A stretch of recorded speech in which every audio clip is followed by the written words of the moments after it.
Bonjour à tous. Là je reviens aujourd'hui d'une séance de 15 minutes de course à pied. J'ai été doucement parce que j'ai des douleurs aux jambes, bon c'est personnel. Voilà, je reviens sympathiquement vers vous pour rediscuter un peu de comment s'entraîner et puis quelques techniques de boxe. Voilà.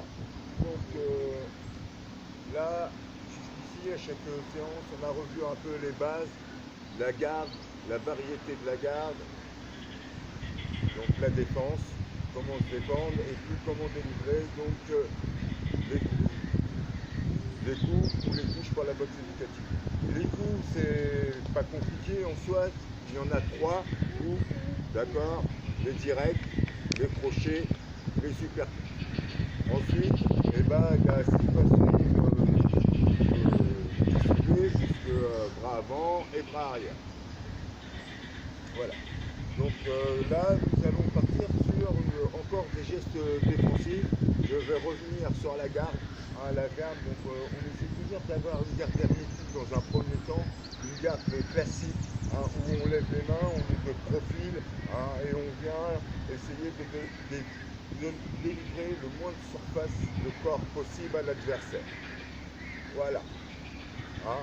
Donc voilà une garde qui est fermée, hermétique, qui est solide, qui vient, on peut bloquer, gêner contre soi. Ensuite, on a la garde distancière où le bras avant, on va prendre un peu de distance pour garder de l'amplitude avec son adversaire. Voilà, cette garde-là est un petit peu moins hermétique, mais permet de travailler plus sur la distance. Voilà. Ensuite, voilà déjà 2 façons, 2 variétés de garde différentes. Ensuite, nous avons la garde qui va être basée, elle, plus déjà pour des niveaux supérieurs, pas pour des débutants.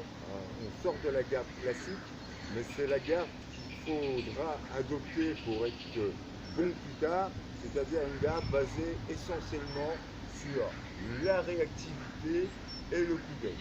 La boxe, à un certain niveau, c'est là que ça joue, c'est là qu'il faut développer ses facultés. Pour ceci, on va légèrement relâcher la garde, relâcher les mains, venir juste contracter au moment nécessaire et monter les mains quand il faut et essayer d'avoir du mouvement dans le haut du corps pour donner de fausses informations à l'adversaire, pour ne pas être une cible facile. Voilà. Et nous allons souvent délivrer des jabs pour jauger, distancier l'adversaire, effectuer des petits retraits du buste, toujours à l'aide de son épaule. Voilà. Voilà pour ce qui est de la défense, l'attitude de garde. On vient serrer si l'adversaire se rapproche et on peut reprendre une distance de travail pour préparer une attaque. Voilà. Là, bien fermé, bien hermétique. On peut venir gainer sur soi. Là, on vient retrouver de la distance avec son adversaire. Ensuite, forcément, il faut savoir se déplacer, que ce soit en statique, là, ou en mouvement et mobilité du corps, là, voilà, toujours le petit bras avant pour gêner la préparation d'attaque de l'adversaire.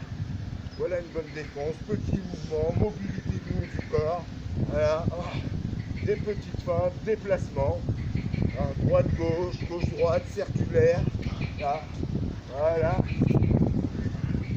voilà pour la défense, petite esquive rotative, crochet derrière, voilà, pas de côté, retrait du buste, direct du bras arrière.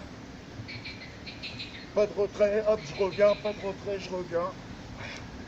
1, 2, je sors, pivot. Bras avant, je reprends le bras avant, là, toujours à la garde, hermétique. Je viens serrer, je monte, je chasse, je remise. Je chasse, je remise, percute, pivot derrière, crochet sortant, direct, je reprends la distance, travail, voilà, toujours hermétique, là, crochet, percute, hop, je sors. Toujours un geste défensif, sortie d'attaque. Voilà pour aujourd'hui. Ciao les gars.